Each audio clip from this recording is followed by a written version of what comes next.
se lui riuscire a sopravvivere con il suo cane e poi con il suo servo indigeno, là solo in mezzo al mare, in quella sua isola. Però lui ci riuscì, gli abitò, poi la coltivò, era certo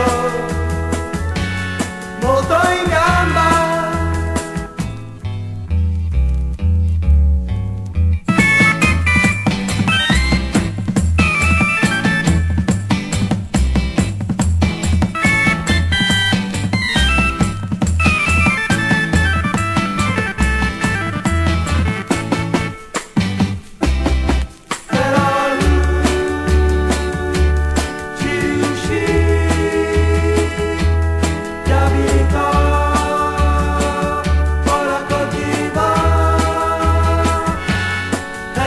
Certo,